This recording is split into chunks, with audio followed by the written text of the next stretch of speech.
Hello, everyone. Welcome to our online video series, Reading Hope in Trying Times. Our guest today is Dayna Olsen-Getty. Dayna is the acquisitions editor at Herald Press, the book imprint of the Mennonite publishing agency, Menno Media.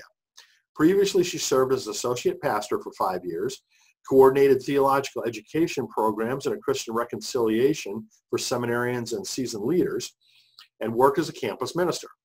Her calling to writing as ministry was awakened through participation in a class that brought divinity students and incarcerated women together to study and write inside a women's prison.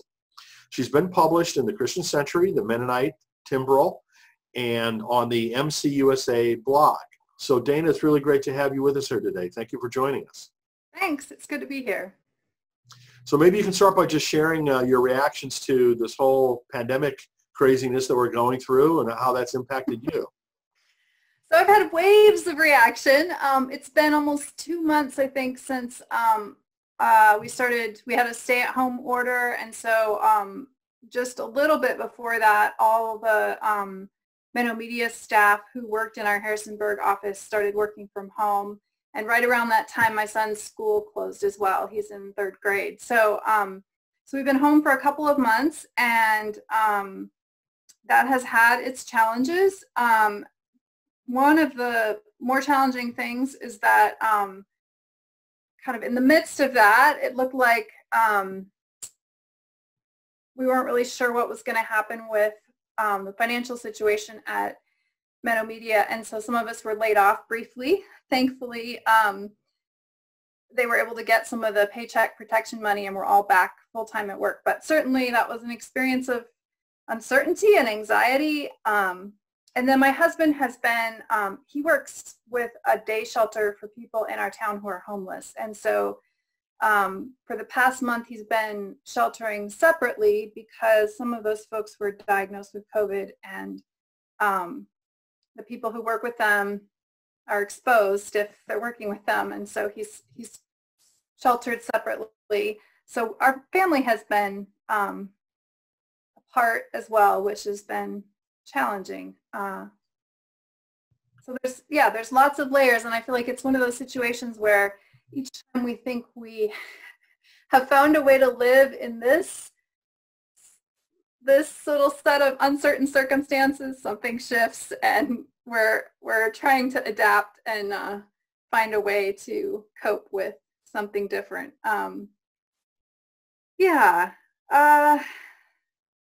There's lots to be grateful for. My husband has not gotten sick, and in fact, the community that he works with currently doesn't have anybody who has an active infection, so he may be able to come home soon. And nobody died, which was kind of incredible. These are very, many of the folks that are homeless have existing health conditions that make them very vulnerable. And so the fact that nobody died, I think, is in part a testament to the hard work of folks who are caring for them, trying to keep them safe. I think this situation is different for we're all going through it, but for some people it is a crisis emergency, and then for others of us it's sort of like it's a prolonged emergency, but not actually a crisis in the moment. And there's nothing much we can do about it other than keep on doing daily life. And I think the fact that there's not a lot that we can do about it is sometimes one of the more difficult things. There's a lot that's unknown. We don't have control.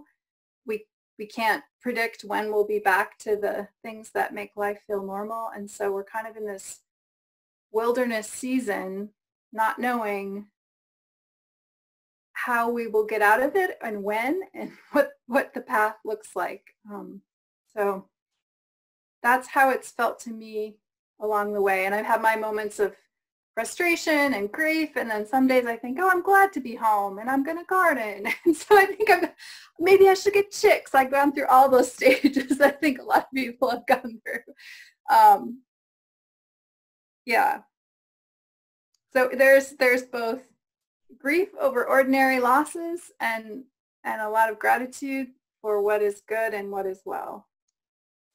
Well, you've certainly gone through a lot of ups and downs and uncertainty through this already so far, so I can really sympathize with that. I know we're still in the middle of this, but do you have any sense of what the longer term implications might be? Yeah. I think, I think people are recognizing how much we need each other, and also different ways of providing support when we can't do face-to-face. I mean, we've seen churches doing this already, figuring out, what does pastoral care look like? What do small groups look like? What does fellowship look like when you have to do it over Zoom? It's not easy, it's clunky, but we need it. And so we're finding ways to do it. I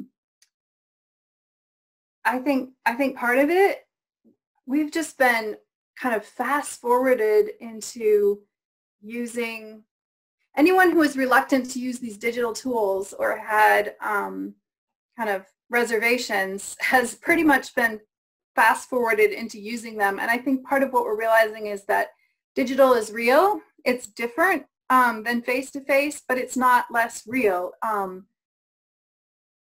It's not a substitute, but it is part of our real relationships. And I think that's going to be more woven into our lives, from here on out. I mean, I can't imagine churches that have started to go online. I imagine a lot of them will, even when they can gather, will continue to offer something online. And I'm sure there'll be other ways that we adapt as well. So one of the things we've been talking about through this whole series is how God supported us through challenging times in the past. Can you talk a little bit about how that's been for you? Yeah, I've been thinking about that a lot. In some ways, this feels, like I said, it feels like not really quite an emergency in slow motion, because there have been some really hard things that our family has been through in the past that felt much more like crises. And so I have been thinking back to some of those and trying to remember the lessons or the things that I gleaned. One of the things that happened in our family and that I have written about, and I'm still working on a book about, is when my husband and I had our first son. We learned halfway through the pregnancy that he had a fatal birth defect. There's just nothing anybody could do. And so we went through the experience of, I continued the pregnancy, and he arrived at about 36 weeks and was with us for 2 hours, and is very much a part of our family story, and shaped our lives in a lot of ways that continue. But that was a profound experience of grief and stress and anxiety. And so I've been trying to remember some of the things I learned from that. I think one of the things I took away from it was the importance of really facing up to what is happening. Really looking it full in the face, that I could not do what I needed to do if I lived in denial. And one of the challenging things about the situation we're in now is that we don't really know what it means. So it's difficult to do that because we don't really know what the long-term outcome of this is. But I think as much as we can, really facing up to what's going on and being honest about it will only help us. And then I think the other thing was how much it helped to have other people with me in that experience who were willing to listen and hear what it was like and grieve with me and be present with me. And I think we often don't want to reach out for help. We often don't want to reach out when we're suffering if we think there's nothing anyone can do for us, right? If you can't fix it, then why burden someone with it? But it helped profoundly to not be alone. And I think that that's one thing that we can apply to this experience as well, that just reaching out and saying, this is a tough day, or here are things I'm thinking, or I'm anxious and awake at night, just sharing it with someone else really does help. We can share the burden together. I guess one other thing I learned is that grief is really hard work, and it wears your body out. And it's important to take care of your body when you're going through life-changing circumstances, to get sleep, to eat well, to exercise, because it's actually hard physical work to adjust and to grieve. And so I do think that's something that can help us now, as we try to find our footing in what can feel like a continually shifting. It's like you're trying to stand on the deck of a ship and it keeps moving. You can't quite get your footing. Taking care of our bodies and our spirits is important so that we can be as prepared to do the hard work that we need to do as we possibly can be. Well, it's really some great pieces of advice. So thank you, Dayna. Mm-hmm. What kinds of resources, books, spiritual practices do you find helpful yourself, or that you would like to recommend to other people through this time? Well, this is sort of a bit of a coincidence, but I was just starting to read this book, Barbara Brown Taylor's Leaving Church, A Memoir of Faith. I picked it up in part because I'm trying to make sense of my own experience of pastoring and now no longer being a pastor of a congregation. But this is a book about life in a spiritual and vocational and social wilderness, when the things that you think are going to last for years to come suddenly change and are not permanent in the ways that you thought they would be. And so I think there's a lot of wisdom in that book about loss and change and finding your way in wilderness times, listening for God. So I think it's a great book for these times, Leaving Church by Barbara Brown Taylor. The other resource I have found myself drawn back to again and again is Julian of Norwich. She's Revelations of Divine Love. So she's one of my sort of touchstone mentors from afar. She lived 600 years ago in England, and she survived several rounds of plague in her city. And I was researching her and writing about her a few years ago, and I learned that some scholars think that she probably was widowed and lost a child in the plague. She writes very vividly about the bodily experiences of motherhood, of breastfeeding, of giving birth, and it seems likely, no one knows for sure, that she had experienced those things. What we do know is that by the time she was writing, she was living as a single woman, and she became an anchorite, a spiritual director, a woman devoted to prayer. She became ill with the plague herself, nearly died, and in that experience had spiritual visions that she wrote about for the rest of her life. And so she's, for me, I mean, her spirituality in many ways is a guide for me, but she lived through something like this. I mean, I forget what the percentage is, but something like 40% of her town died. I mean, she lived this like horribly bad situation. And she came out of it with a deep, deep, deep sense of God's love and presence. And so for me, she's a touchstone and a guide that suffering does not mean that all is not well and God is not present. That's not denial. It's leaning hard on a deep underlying presence of God's love, even in the midst of suffering and pain, knowing that God is still there, God is with us. And there's a couple books this one I love, Transfiguring Loss, Julian of Norwich as a Guide for Survivors of Traumatic Grief by Jane Maynard.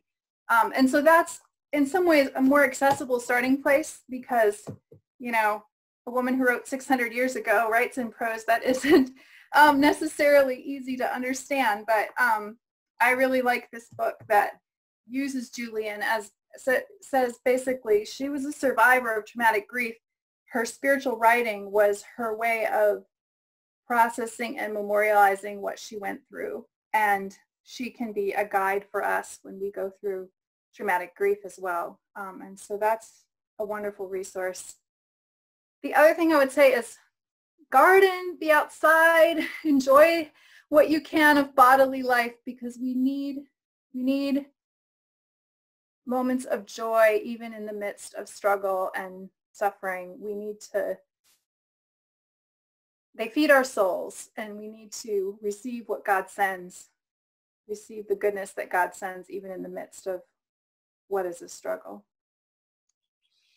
Well, excellent advice. And the books that you mentioned have been mentioned by some of the other folks that I've done these interviews with, so I think there's a common thread there, and as well for a lot of the things that we've uncovered through all of these interviews. So thank you for that, and thank you for reemphasizing, and I think some important things for us.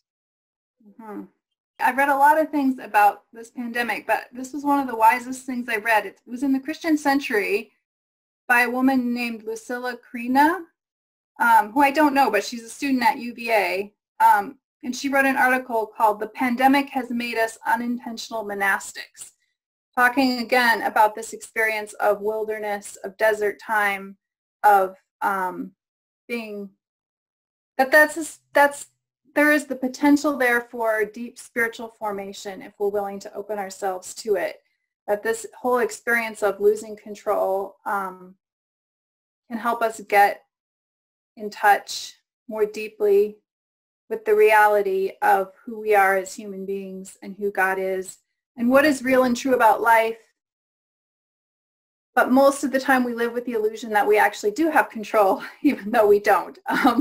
And so I would commend that article to people as well. I think that is a really wise perspective on this experience.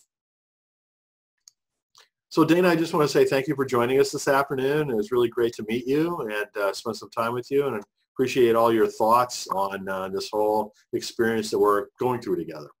Thank you. It was great to be here.